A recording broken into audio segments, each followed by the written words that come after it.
Yo elegí el color azul, ustedes no sé. Si abren el micrófono y me dicen... A ver, César, Claudia... ¿Hay que decirlo de una vez? César, ¿qué color? Para mí un amarillo cálido. Muy cálido. ¿El tuyo, Claudia, es un amarillo cálido? Sí, muy cálido.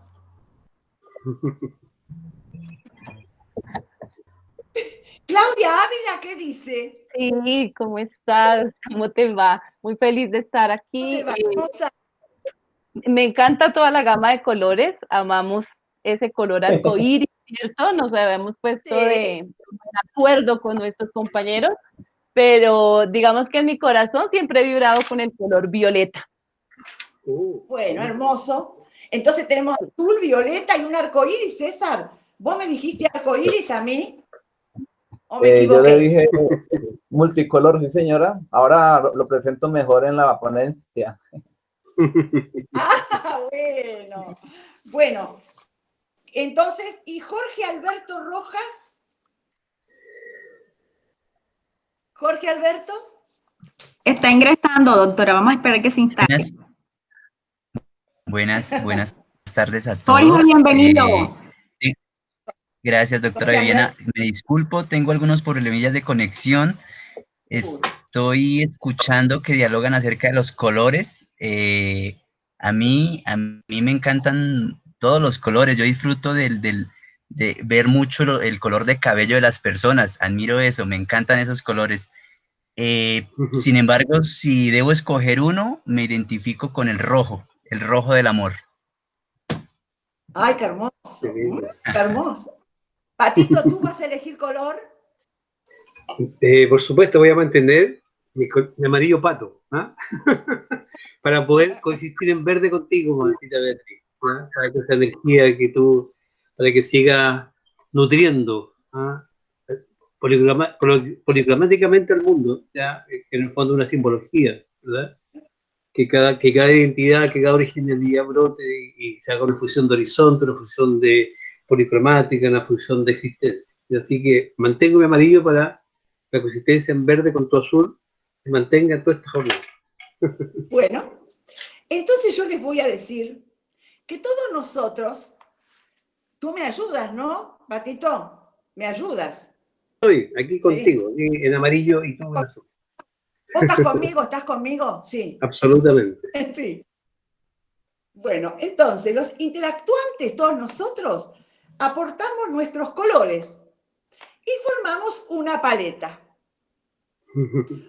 Obviamente, el color de toda esa paleta junta sería diferente a la que poseemos cada uno por separado. Entonces, en esa instancia dialógica, hologramática, vamos a recrear los colores. Y surgirá otro color, que es un producto recreado, que surge nuevo, pero al mismo tiempo sigue siendo el mismo. El alumno y el profesor, yo siempre aterrizo en el aula, porque a mí me fascina el aula. Me fascinan las clases, me fascina la formación docente, me fascinan los alumnos. Tengo que aterrizarlo. Entonces yo digo, el alumno y el profesor, utilizando la paleta a la que Patricio hace tantas veces lo ha dicho, se mezclan los colores. Y se mezclan los colores de su yo con los otros interactuantes. Cada uno, miren aquí lo importante para el trabajo con la inclusión, queridos compañeros. Cada color como protagonista total y absoluto. Cada color. Es un plasma también. ¿Por qué? ¿Por qué digo plasma? Porque en esto que trabajamos la inclusión, hay una coidentidad.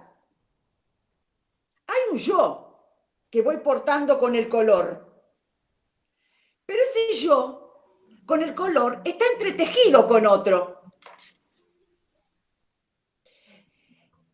Y ese otro entreteje también con su yo. Entonces, se puede interpretar como una verdadera comunión, lo que permitiría, cuando trabajamos en el aula, co-dialogar, no dialogar, co-dialogar, co-comprender, co-ayudarse, co-existir en un nuevo paisaje de color. Y ahí nos encuentra, empezando por colores, tratando de moverlos y juntarlos, pero conservando su propia identidad, nos encuentra con un nuevo paisaje de color. Entonces, el paisaje de cada uno es su color en la paleta, que se mantiene aunque se una con otro. Ese paisaje con otro paisaje, en el momento que las entretejemos la existencia. Aquí, simbólicamente estamos diciendo eso. Entretejemos las existencias, pero ninguno pierde su identidad, ninguno pierde su color, ninguno pierde su esencia. Esto tenemos que tenerlo claro cuando trabajamos con la inclusión y con la escuela inclusiva y con todo eso que nos han enseñado. Pero ¿saben lo que pasa? En esa coexistencia nos encontramos todos juntos en un nuevo paisaje, pero cada uno con lo suyo. Así siento yo con ustedes, hermanos colombianos. Para mí era muy frío, muy poco pensarlo, de decir, a ver, voy a leer a César Augusto, que es estudiante del doctorado. Sí, está todo lindo, pero yo quería hacer una coexistencia de relación dialógica, que no se separa de la hologramatidad, que no se separa de la recursividad. Pero ¿saben qué pasa?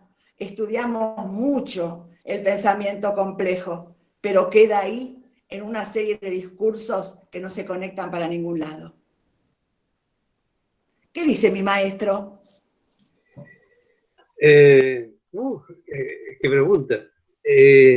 Bueno, yo creo que lo que plantea Morán, lo que me he dicho siempre, no es cuando yo lo vi acá en Chile, no habló nada de pensamiento complejo, ¿ya?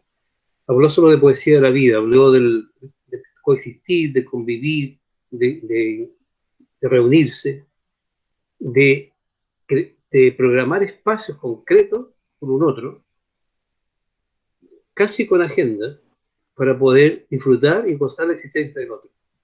Esa poesía de la vida que le llaman poesía de la vida y otros le llaman otros nombres,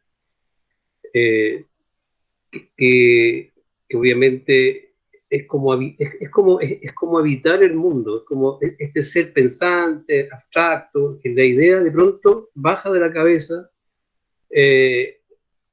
o une su cabeza con su corazón y su cuerpo y habita el espacio y el mundo. Entonces empieza a existir. Y al poder existir en ese espacio, hace existir todo lo que está ahí. Empieza por primera vez a sentir el aire, la brisa y a ver a las personas. Cuando uno está en ese coexistir, o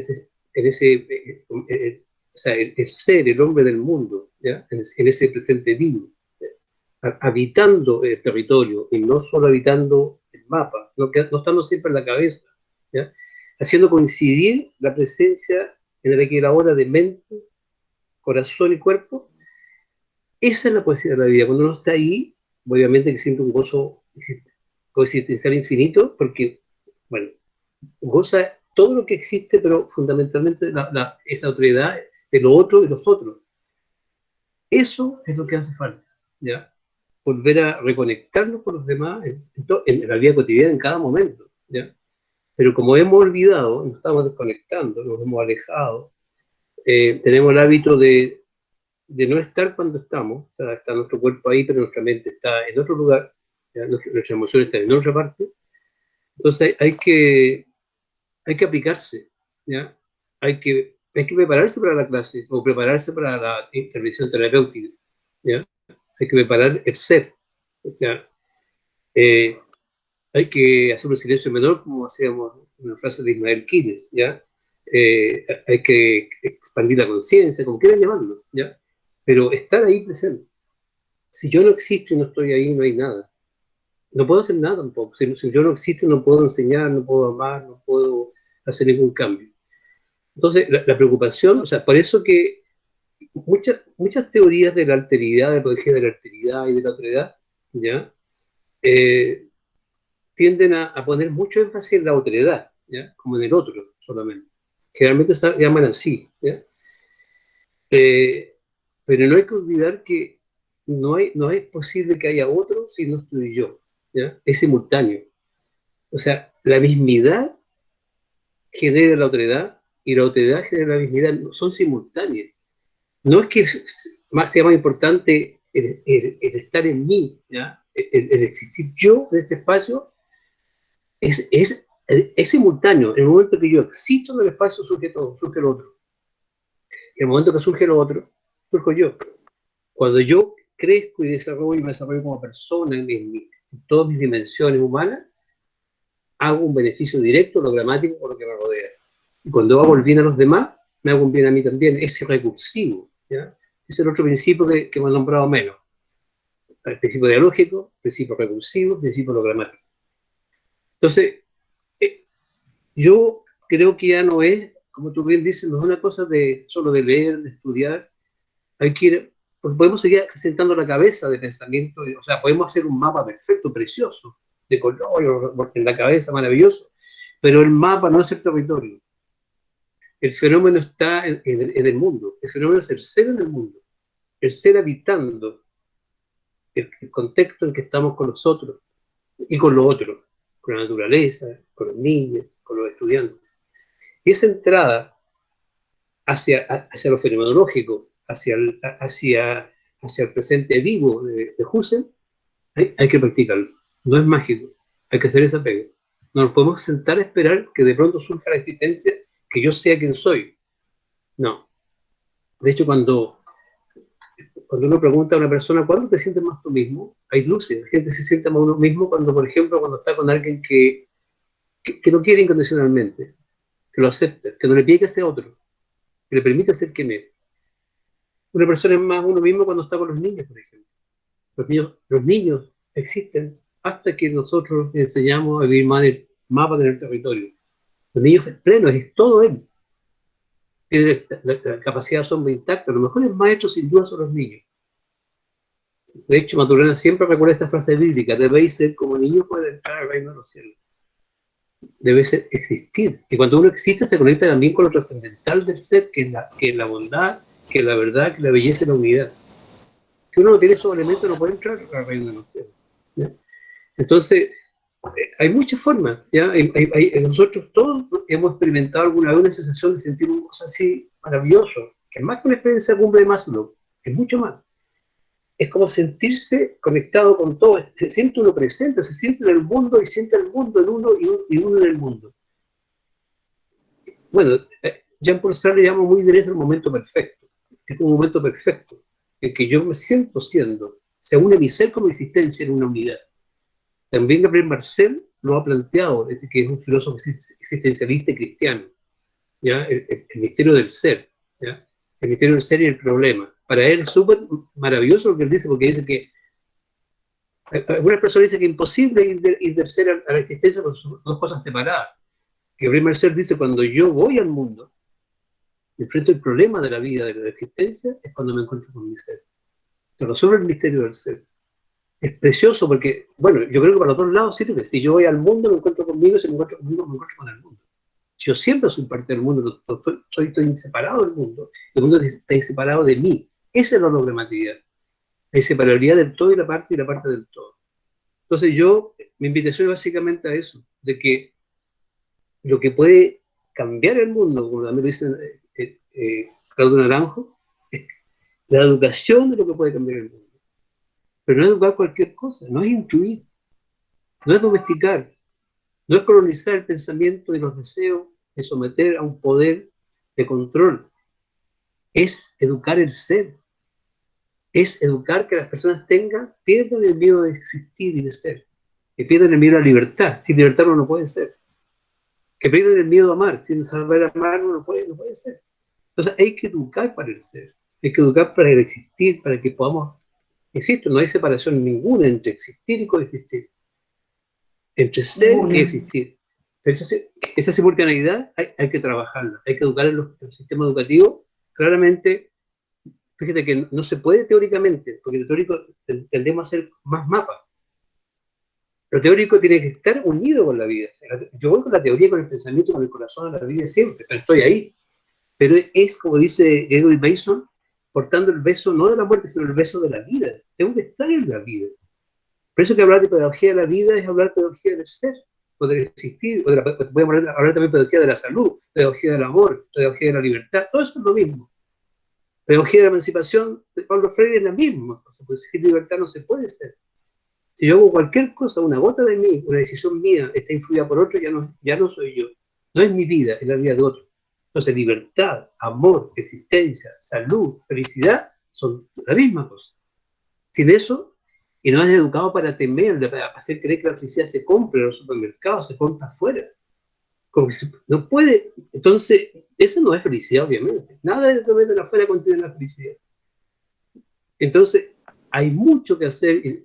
Y a veces me duele el corazón pensar que esto lo ha dicho la Escuela de Frankfurt y tantos, también Foucault y cuánto hay. Y han pasado tantos años y pareciera que estamos en un punto muerto. Entonces, la señal es suficiente. Y el cambio desde uno, porque cuando uno cambia, cambia todo. Porque uno, si no, se muere esperando. Yo creo que mi primera tarea es que yo me decidí, me encuentre con mi ser y salga lleno de existencia, lleno de ontos, lleno de todo mi componente identitario y entitativo hacia el mundo. Va a ser simultáneo. Cuando uno se ama a su prójimo y ama a todo y ama a Dios, es simultáneo, no hay separación en nada. Todo lo que es libertad, amor está unido y es una sola unidad, es un uno. ¿Ya? Eso es lo que puedo decir, querida Martita. Hay que moverse hacia allá y gastar tiempo y poner corazón en eso. Yo pienso esto, Patito. Cada vez que tengo que estar en una clase o dar una charla o un conversatorio, siempre me pregunto, ¿cuáles son las dimensiones con las que te vas a acercar? ¿Cuáles son las dimensiones de la totalidad de tu ser con la que te vas a acercar? Y yo siento que para mí es poesía de la vida, porque para mí no es una obligación. Yo lo disfruto plenamente, plenamente. Me gustaría dar la clase, bailar, cantar, reír, investigar, soñar, pensar, todo junto. Porque va mi ser con todas sus dimensiones. Entre que también en todas esas dimensiones está el razonamiento. Y están las teorías que uno habla y con las cuales lo sostiene. Patito, antes de pasar a los chicos, te quiero hacer una pregunta.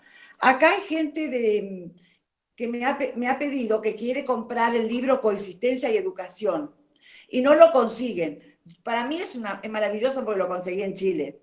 Pero, ¿dónde lo compran? Porque por Mercado Libre no es posible. La verdad es que no lo sé. Pero se ve que en internet aparece, no sé, pero ¿para qué no la comprar? Pero puedo enviar, vamos a compartir. Bueno, claro. Sí, mira, yo te voy a hacer llegar una versión que no es la última, obviamente, pero porque no tengo acceso a la versión final, aunque me parece que la editorial en algún momento pensó que ya estaba en hora de digitalizarlo y enviarlo al mundo, pero no. Pero mientras tanto yo te envío una copia, ¿ya? Bueno, te envío una copia que no es exacta, pero una aproximación, ya, la previa a la publicación, ¿ya? Para que la compartamos. Yo creo que sí, creo que todo lo que uno hace es para compartirlo, no tiene sentido alejar a la gente. Al docente de Posadas está contestada la pregunta que hizo hoy.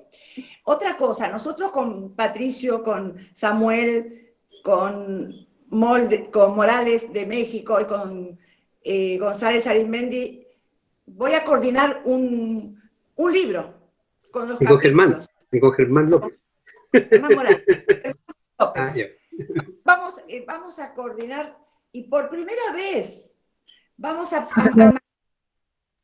manejar por primera vez la pedagogía de la vida vista desde la coexistencialidad, vista de la subpedagogía, de la nosotredad, para la formación de escuelas para la sabiduría. Así que estamos cada uno con su capítulo. Patricio armó el índice y yo detrás de él viendo cómo... No, armaron Germán y Samuel. No quiero ponerme flores que no son mías. Sí, a mí me llegó eso. Después lo fuimos armando. Germán también, cada uno de nosotros fue aportando. Y lo vamos a hacer para Latinoamérica, la primera vez que vamos juntos. Es emocionante. La verdad que es emocionante, sí. Vamos a ver cómo quedo yo, con todos los popes que me rodean. Vamos a ver cómo lo voy a compaginar. Como dice Samuel, vamos a ver cómo haces el barrido. Tan hermosas, tan vivas, tan llenas de amor. Bueno, Patito, entonces me hace llegar el material y yo lo hago de intensivo. Hoy día mismo te voy a llegar el libro. Martita, yo a las 5 tengo que ir a atender pesita, así que pero voy a quedarme hasta las 5 feliz de escucharlo, ¿ya? Después seguimos nosotros dos. Tengo que ir a trabajar. Después, tengo... me manda sí. la fecha, ¿cómo hacemos los dos? Y ahí nos vemos. Yo te envío hoy día el libro a tu correo, ¿ya? La versión. Y repártela por el mundo, si no se hizo para eso, para compartir. Yo hago llegar a todos. Así va el abrazo así. Abrazo a todos, cariño, gracias. A todos. Gracias, Patricio, muy amable. No, gracias a ti, querido. Bendiciones. Bendiciones, Bueno. un abrazo y bendiciones. Hola, Germán. Marta, ¿cómo estás? Buenas tardes. Bueno, vamos a empezar con César Augusto Gutiérrez Salazar. Él es estudiante de doctorado en la Universidad de Santiago de Cali. Es magíster en educación con énfasis en enseñanza de las ciencias e investigación. Es licenciado en Ciencias Naturales y Educación Ambiental de la Universidad del Valle.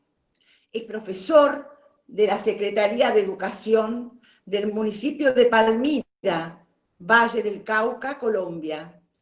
Es participante del grupo de investigación Ciencia, Diversidad y Educación del Instituto de Educación y Pedagogía de la Universidad del Valle e integrante del grupo de investigación CIEDUS de la Universidad de Santiago de Cali. Tiene intereses en investigación, axiología, ética de la actividad científica y enfoques socioculturales en la enseñanza de las ciencias. Su tema es la enseñanza de las ciencias en el contexto de los valores de la actividad científica.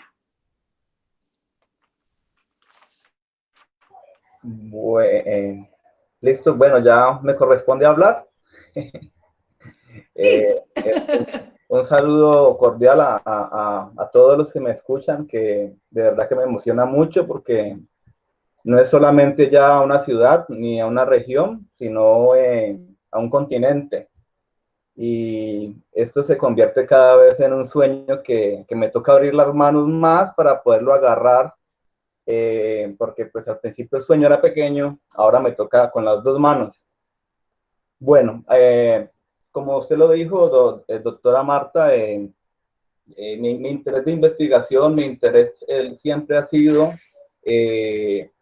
la dimensión ética en el ser humano, pero como a mí me corresponde ser maestro de ciencias naturales, la cuestión más grande de mi vida ha sido esa, cómo integrar esa dimensión ética de la subjetividad en el contexto tan duro como es el contexto de la enseñanza de las ciencias naturales. Y coincidencialmente, sin buscarlo, el doctor Germán, la doctora Sandra, corresponde con la invitación al Congreso, ingreso al Congreso con un tema que cae de manera perfecta. O sea, no hay mejor lugar donde yo pueda habitar en este momento con mi temática que con ustedes desde ese asunto de la coexistencialidad. Me parece a mí, y por esa razón estoy muy emocionado. Antes de empezar entonces mi presentación, yo quiero colocar un video de una canción porque no puedo hacer mi presentación si no coloco esa canción. Y quiero compartirla con ustedes, entonces voy a compartir pantalla. Si hay alguna dificultad de audio, pues allí yo coloqué el link en el chat para que la puedan ver, ¿vale? Se llama la canción, se llama Sobreviviendo de Víctor Heredia, pero coloqué un cover, una versión corta. Ya se van a dar cuenta por qué la elegí.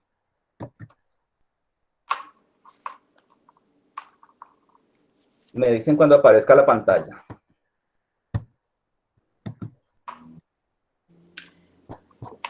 ¿Listo? ¿Aparece?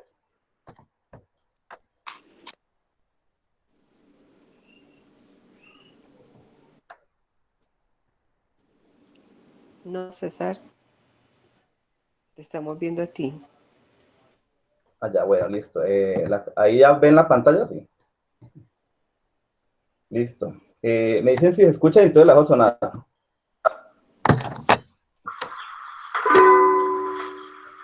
Me preguntaron cómo vivía, me preguntaron sobreviviendo.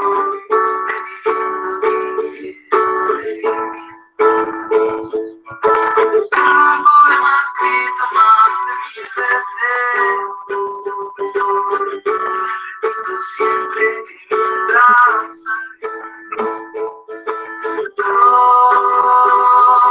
la muerte sobre esta tierra y se fabriquen armas para la guerra. Pisar estos campos sobreviviendo,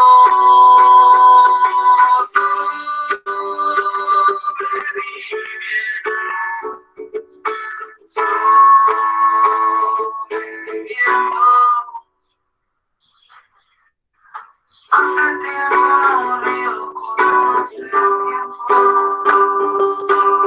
Eso que yo reía confundirme. Tengo cierta memoria que me lastima.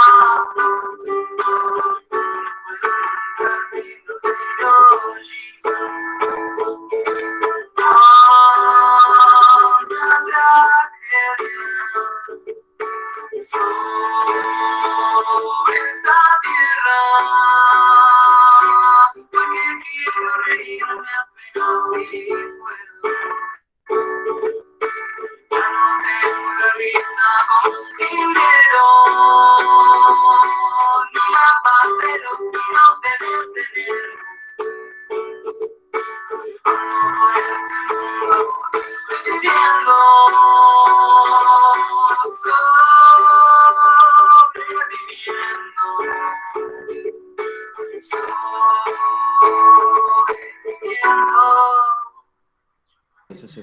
ya no quiero ser solo un sobreviviente. Quiero elegir el día para mi muerte. Tengo la carne joven roja la sangre.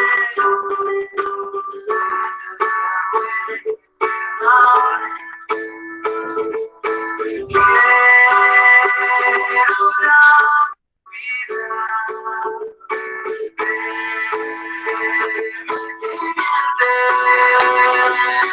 No quiero un día voy a pasar a los animales.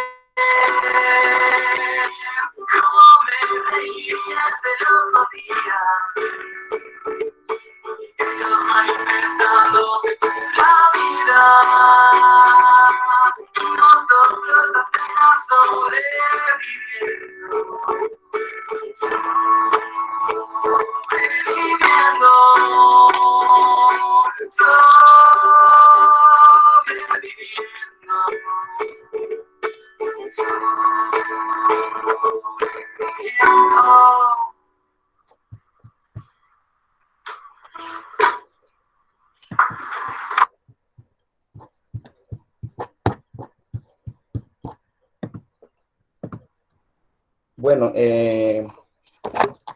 Bueno, ya más o menos van apuntando, van tejiendo un poco las ideas con lo que comentaba el profesor hace un momento. Yo quisiera que participáramos al final, escuchamos, tenemos las ideas en la mente. Yo quiero hacer una reflexión antes de empezar de la ponencia con esa letra, de la letra de esa canción. Y pues hay algo particular que el profesor decía ahora, y yo también lo tengo en mis apuntes, y que los escuché los escuché, no, los esbocé cuando escuchaba la letra ahora de la canción antes de la ponencia, y es que nosotros pensamos en que existe vida, nos preguntamos en este momento, ¿existirá vida después de la muerte? Pero nos olvidamos que hoy estamos vivos, y nos olvidamos que en toda la vida tenemos la capacidad de actuar, pensar y sentir, pero no lo hacemos. No somos conscientes de que la vida es el hoy, es el ahora. Como ustedes vieron en la misma letra de la canción, siempre habrá muerte cuando alguien proponga guerra. Y lastimosamente el conocimiento, como lo mencionaban ayer en el Congreso, cuando hablaban las compañeras y decían, el conocimiento autoritario, hegemónico, el conocimiento tradicional, ¿cierto? Propone lastimosamente eso al mundo. Y a duras penas ahora estamos abriendo los ojos y tratando de salir de él. Todos los niños, como decía allí en la canción, tengo el esperma urgente, la sangre roja. Todos los seres humanos tenemos la capacidad de pensar, de soñar, de actuar, de sentir, de amar. Pero lastimosamente la memoria, la cultura, la iglesia, el Estado, la escuela, limita la capacidad de existencia y de que los niños, en mi caso, por ejemplo, que soy profesor de primaria, puedan soñar. Yo soy atrevido al decir que cuando entra el conocimiento al aula, ese conocimiento hegemónico, tradicional y autoritario, el estudiante y el maestro se convierten en objetos y se pierde la existencia. En ese momento desaparece la vida. Con eso inicio mi presentación, como la doctora me presentó ahora. Y pues yo escogí el color, el multicolor, y yo no pensaba en el arco iris. La doctora me propone el arco iris. Yo pensé más, como soy de ciencia, coincidencialmente pensé más en el prisma y en los colores de la luz blanca, en ese experimento tan famoso que propone Newton, para mostrar que la luz blanca no era blanca, sino que de acuerdo a la velocidad de las ondas de luz cuando pasan por el prisma, se convierte en varios colores. Y esta mañana leía yo una frase bonita que también coincide con lo que se decía ayer de la semilla, y que los niños y las niñas y las personas nacen con la capacidad de vivir, pero que el maestro quería decirle a esa semilla cómo crecer y cuándo y de qué manera. Y resulta que el maestro, desde el educar, entendiendo el educar, sacar de adentro, como sacar de adentro y no meter desde afuera, ¿cierto? Encontré esta frase que dice, apaga el gris de tu vida y enciende los colores que llevas dentro. Y particularmente desde ciencias naturales hay un fenómeno bien particular, y es el siguiente. Los colores existen porque nosotros los vemos, pero si no existiéramos, el mundo no se vería de color. Nosotros somos responsables de esa capacidad de entender y ver el mundo en colores. Por esa razón escogí el multicolor, y porque mi propuesta responde a trabajar la diversidad cultural, y Latinoamérica corresponde a eso. Entonces, inicio con una frase de Michel Serres, filósofo de la ciencia, sociólogo muy crítico, y habla de lo que quiero comentar hoy. Dice, a los responsables del funcionamiento del sistema educativo, de la organización universitaria y del mundo del saber en su conjunto, les pediría que reformen la pedagogía para que se eduque gente menos peligrosa para el futuro. Porque sería útil dar mayor importancia que a los humanistas se les enseñe ciencia y a los científicos se les enseñe humanidades. Y allí muestro un dibujo pues, que ustedes muchos conocen del video de Pink Floyd, que hace una crítica fuerte a la educación que aún sigue siendo tradicional en muchas partes. Hay unos presupuestos de la ciencia moderna y piensen en sus maestros de ciencias, pero en los maestros de ciencias tradicionales.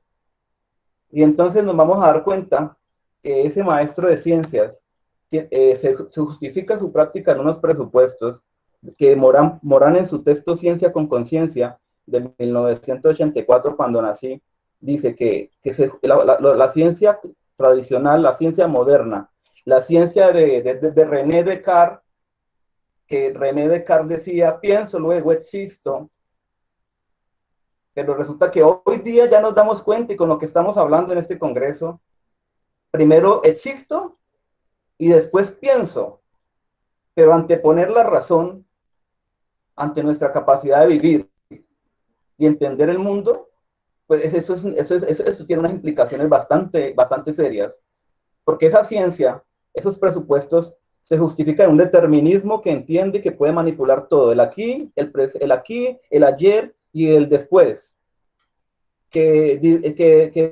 disuelve, que fragmenta, que es causal, que impone un conocimiento, y que el sujeto desaparece cuando el conocimiento aparece. Un conocimiento abstracto, teórico, que entiende la vida como si fuera la teoría, la realidad, pero no entiende que es simplemente una interpretación. Esos presupuestos de la ciencia, aunque no han escuchado, no se escucha mucho eso, pero a mí sí me gustó indagar sobre ese asunto,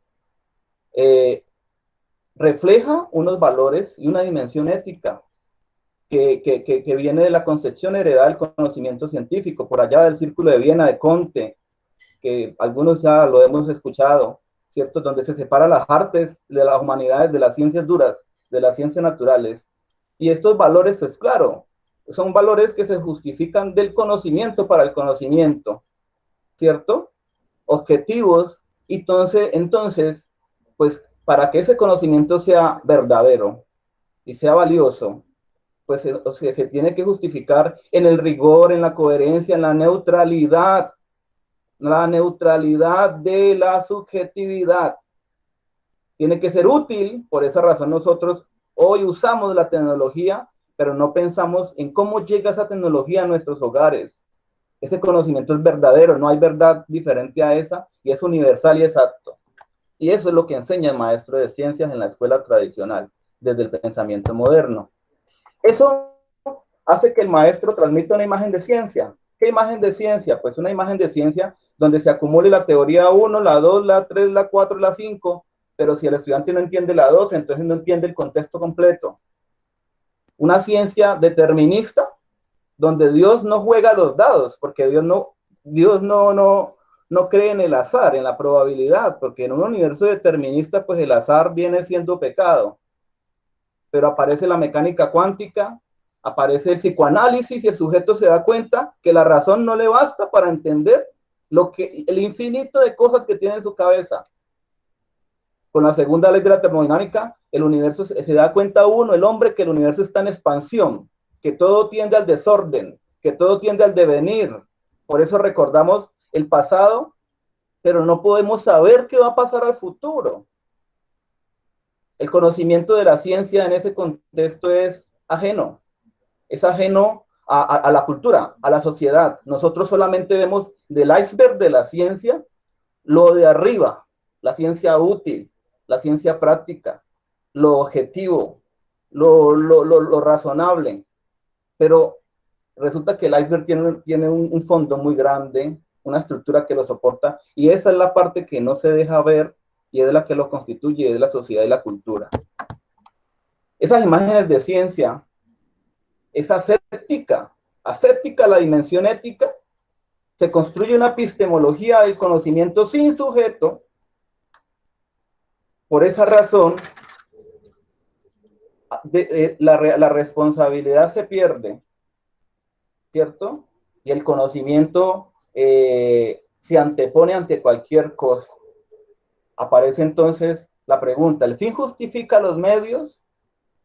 En la década del 40, más de 150.000 personas mueren en 2 días por un producto de la ciencia. Ese es el conocimiento humano. Ese es el triunfo del conocimiento. En 1960 aparece Rachel Carson y habla de los insecticidas, de los herbicidas y de cómo contamina la tierra. La talidomida, los efectos de los niños, de las madres que tomaban talidomida, niños sin manos, niños sin pies. Eso es el producto de ese conocimiento, un conocimiento independiente de la subjetividad. Ya lo diría Morán en su texto Ciencia con Conciencia.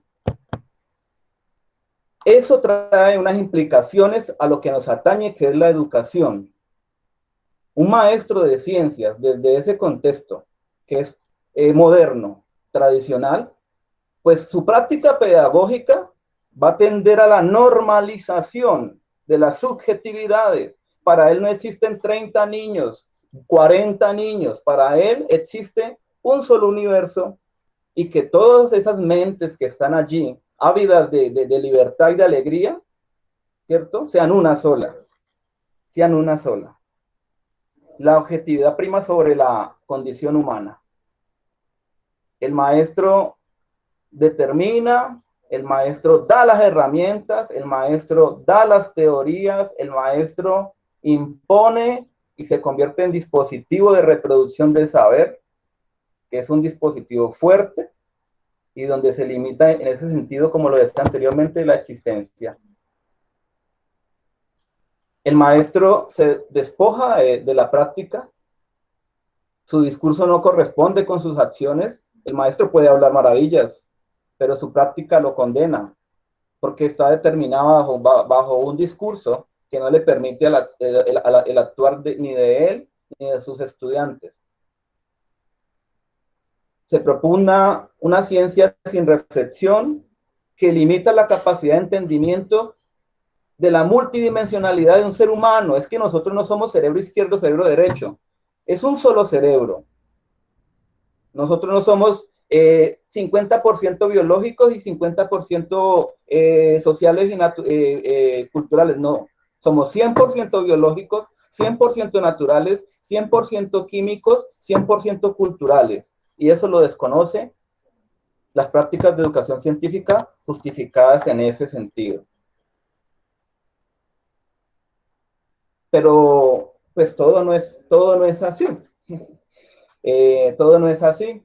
Al inicio de 1900 aparece el psicoanálisis, aparece aparece la cuántica, aparecen los estudios en sociología, aparece la revolución, la revolución de las teorías científicas, el concepto del paradigma en Kuhn,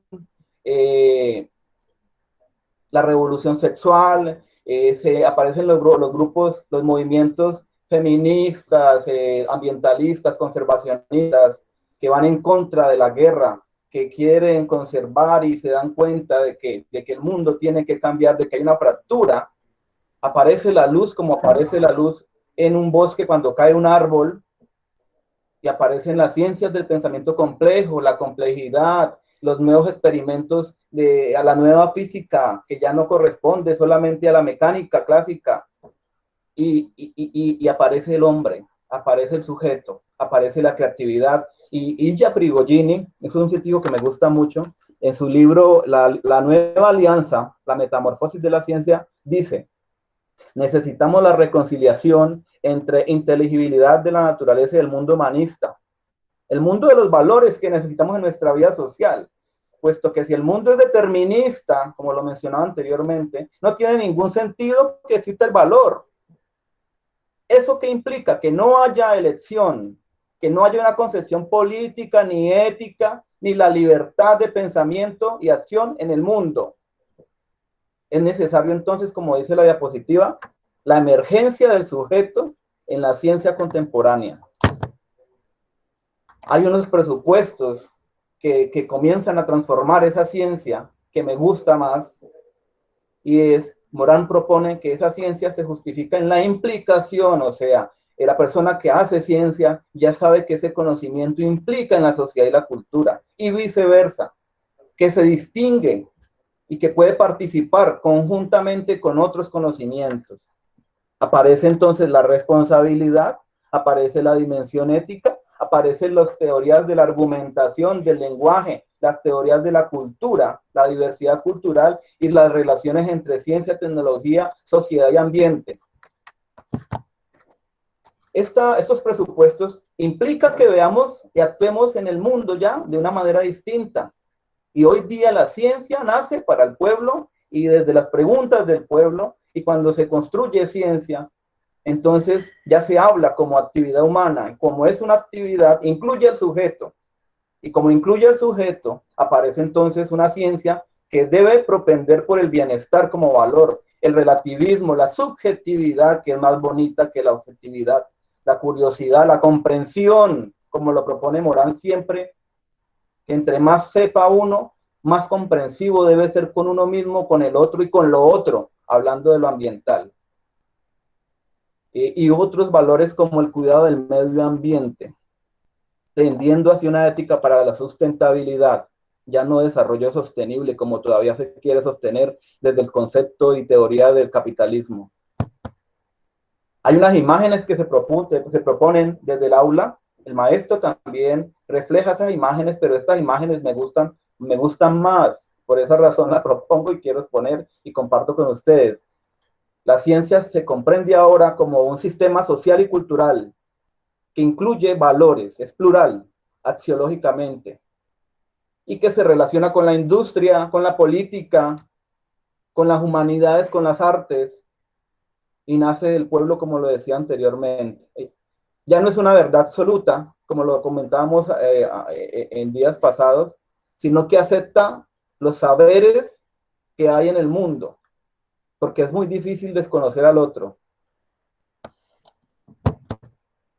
Esto tiene unas implicaciones, obviamente, porque es una visión ya ética distinta, particular, una visión axiológica distinta. Pues el maestro en el aula, un maestro de ciencias, ahora piensen en el maestro de ciencias, no en el tradicional, sino en el maestro de ciencias que corresponde con esta postura. El maestro de ciencias que comprende que la pedagogía y su discurso ya no es unilateral, sino que es un dispositivo para la vida y que rescata y saca lo que tienen los estudiantes de adentro, su voluntad y su capacidad de vivir. Porque es muy triste que el estudiante suene el timbre para salir al descanso o la campanita. No sé si en Argentina es con campana o con timbre, pero el mismo estímulo para salir al descanso sea alegría, el gesto sea alegría, pero para entrar a clases, al aula, el mismo timbre, el mismo estímulo sea una desazón, un sin ánimo. No quiero entrar a la clase, porque alejamos totalmente el contexto académico, conceptual de la vida. No les permitimos a los sujetos vivir en el aula. Y eso es bastante complicado porque por naturaleza y por cultura normalmente actuamos en piloto automático. Recordamos solo lo muy bueno del día y lo muy malo, pero nos olvidamos del resto de cosas que pasan. Entonces se propone ahora la convergencia entre los dos mundos, como lo proponía por allí Snow, en la reconciliación entre el mundo de las humanidades, el mundo de la vida, como lo decía el profesor de Husserl, con el mundo de las humanidades. Y eso es posible en el aula de ciencias naturales. Rescatando la ética y al sujeto y construyendo una ética del cuidado que le puede permitir a los sujetos pensarse a sí mismos y les puede permitir darse cuenta de que existen y que la existencia es el aquí y el ahora y que son responsables de esa existencia y que de ellos depende que esa vida sea una obra de arte y que son libres y que pueden ser felices, porque como decíamos ayer, bruscamente comentaban las compañeras que me pareció triste, y es que un maestro que le diga a un estudiante, siéntese y haga silencio, es un maestro que le limitando la capacidad de existencia y de sonrisa a un niño. Y el miedo impide la felicidad. Y normalmente los maestros somos maestros del miedo, desde ese conocimiento que les mostraba anteriormente. Mi idea entonces es hacer una transición de una ética de la ciencia moderna a una ciencia contemporánea, donde se pase de lo blanco-negro a una ciencia a una ética multicolor, de una ética que fragmente a una ética que integre, de una ética que incluya la diversidad. No es que seamos iguales, que eso es una falsa concepción, sino que se respete la diferencia y entendamos que todos somos distintos. Y ustedes me dirán, bueno, profe, ¿y usted cómo? Porque siempre me lo preguntan desde las estructuras de conocimiento científico, cuando yo doy mis charlas, y usted, profe, ¿cómo lleva eso al aula? ¿Yo cómo mido eso? ¿Yo cómo evalúo a un niño si adquirió o no un valor o se formó éticamente? Pues déjenme decirle que eso no se mide, porque eso no es cuantitativo. Y yo lo trato de hacerlo. ¿Dónde lo hago? En el colegio donde trabajo, que se llama la Institución Educativa de Rosso, es un colegio rural. Trabajo con niños chiquitos de grado 4º de primaria. ¿Lo hago cómo? Lo hago sentando, que se sienten donde ellos deseen, que pinten con los colores que ellos quieran, que hagan lo que ellos imaginen. Y el que más sonría es el que se saca la mejor nota. Por esa razón hago un proyecto ambiental con unos compañeros que se llama Bioarte, donde trabajamos el ambiente y la integración con el asunto artístico. Por esa razón tengo un proyecto que integro ciencia y el emprendimiento y la innovación, y se llama La Química del Jabón. Ellos hacen todos los jabones de todo tipo. Jabón para el cuerpo, para las manos, para el perro, para las mascotas, para el piso. Y se sientan como ellos quieran, con los compañeros que ellos deseen. Y eso es un aparente desorden que a muchos no les gusta. Pero resulta que ese desorden que aparentemente se ve allí, ese desorden los hace libres, autónomos, independientes, y les permite a ellos existir en el aula, desde el discurso de las ciencias naturales. Ellos juegan porque la ciencia es divertida. Y es que pensar en una ciencia por allá en un laboratorio, eso es nefasto. La ciencia hoy día tiene que ser abierta, de todos y para todos. Y por esa razón yo investigo y construyo y reflexiono sobre estas prácticas. Esos son mis niños. Son los niños de esa población, una población vulnerable. Y en la vulnerabilidad es posible rescatarles la sonrisa. Porque es triste saber también que con la educación los estudiantes pierdan la sonrisa a medida que van creciendo en la escolaridad. Yo no quiero eso. Por esa razón construyo ciencia para la vida. Y quiero hacer una reflexión final como la inicial, que la escribió Albert Einstein en un texto que dice la siguiente: no basta con enseñar a un hombre una especialidad, aunque esto puede convertirle en una especie de máquina útil, no tendrá una personalidad armoniosamente desarrollada.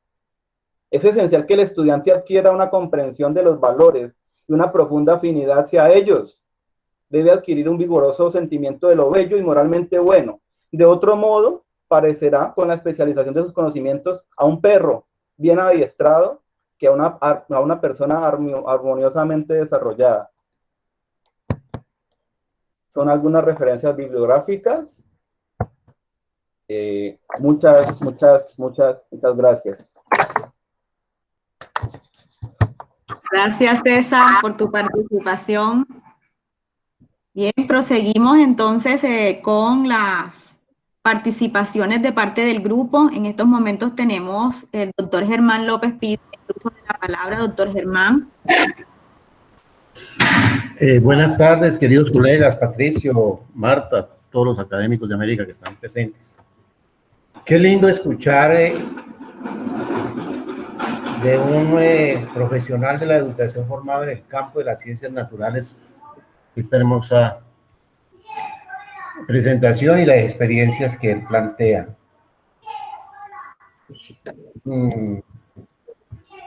Toca muchas variables, una serie de variables muy interesantes, y la parte de la ética y de la perspectiva de la ciencia, perdón, desde la perspectiva de la ética.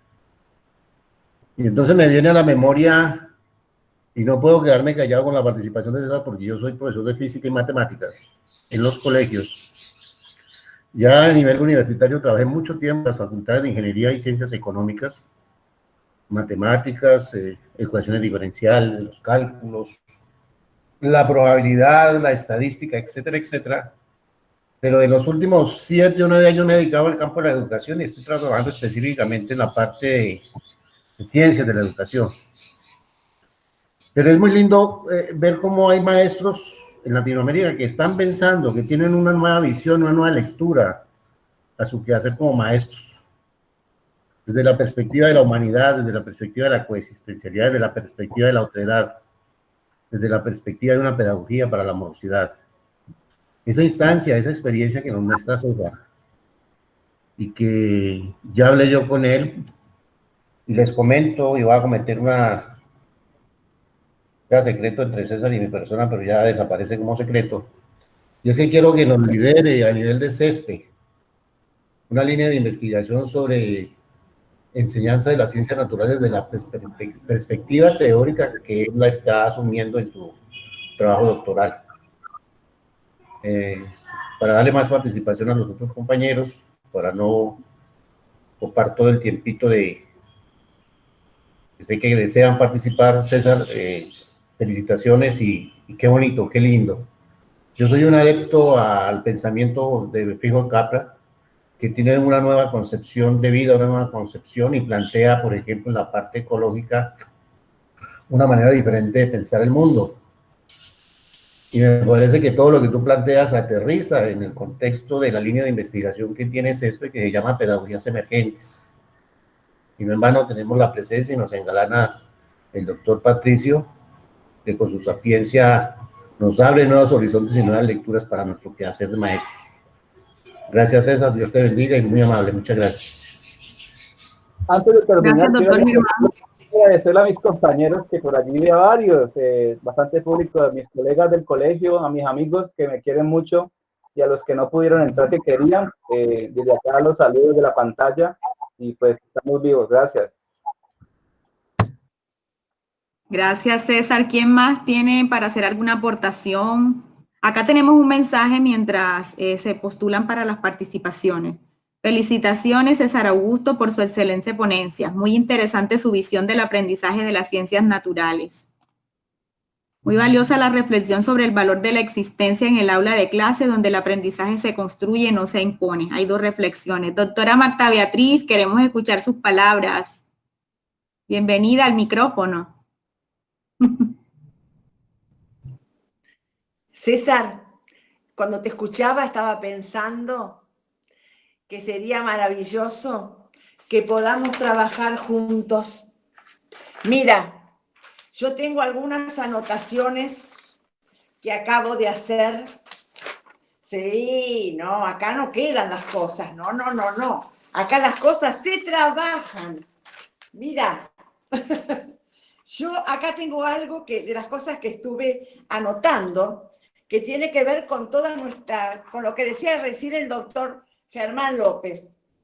Mira, acá hay algo importante que podemos empezar a trabajar, de lo que estuve viendo, acerca de la ciencia con conciencia, para ir vinculándolo con el trabajo que nosotros hacemos. Yo te voy a decir algunas líneas de investigación que se pueden complementar con lo nuestro en la formación de un programa de grado. Y yo diría aún más, en la formación de una universidad, con todas sus carreras de grado y todo lo demás que tiene dentro. Mira, hay algo que tiene importancia para mí muy grande, es poder trabajar con el concepto y revisar de la normalización de las subjetividades.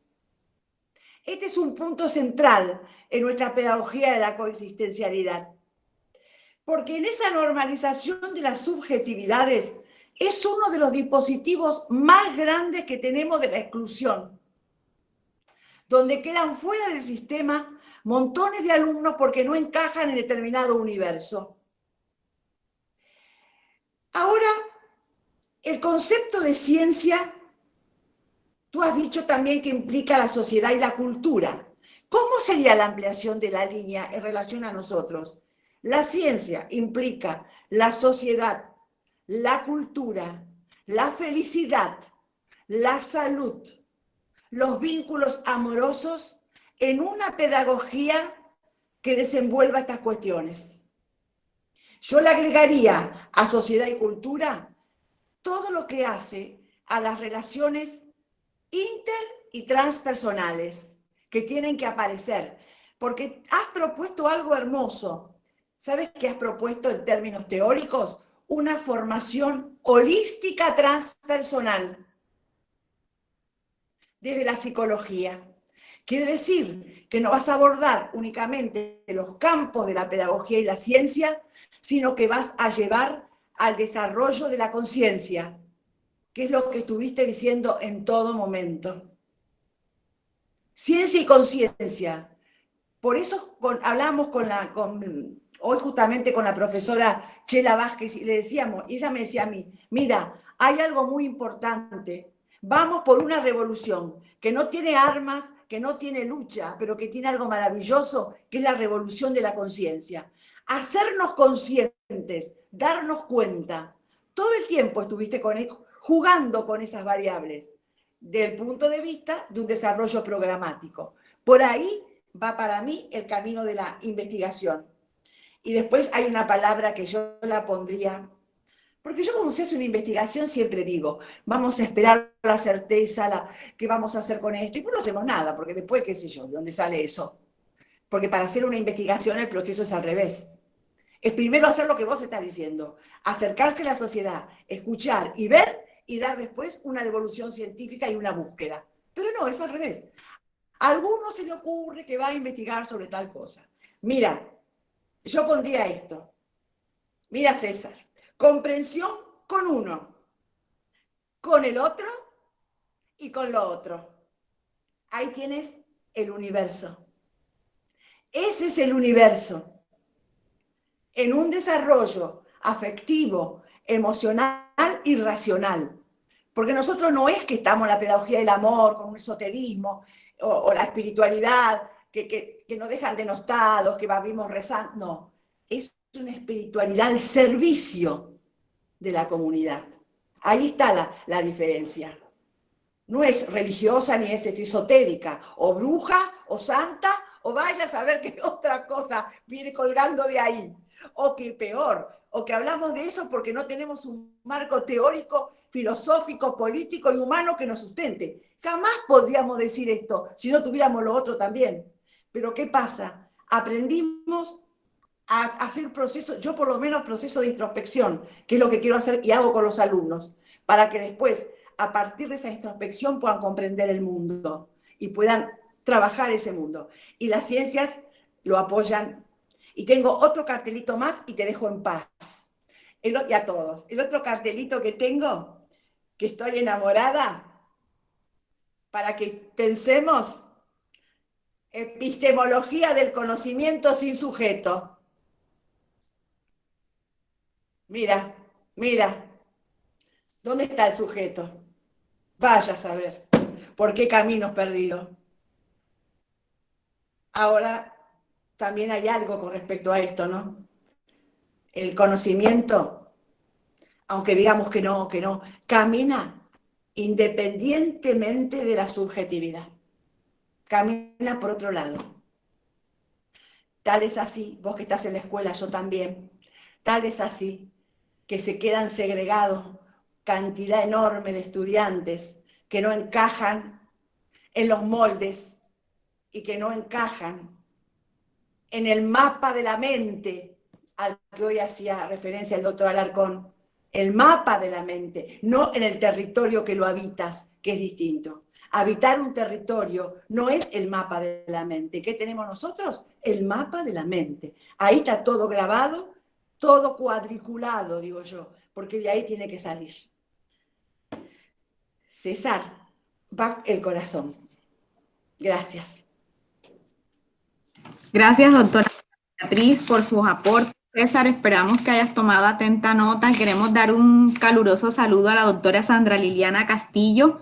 Ella en esta tarde nos está acompañando. Es la directora del doctorado en la Universidad Santiago de Cali. Un caluroso saludo, César. También tenemos acá a los compañeros que estarían desarrollando la segunda conferencia. Voy a leer una breve reseña de la doctora Sandra. Los compañeros quieren que haga esta lectura y este reconocimiento por cuanto ella ha sido su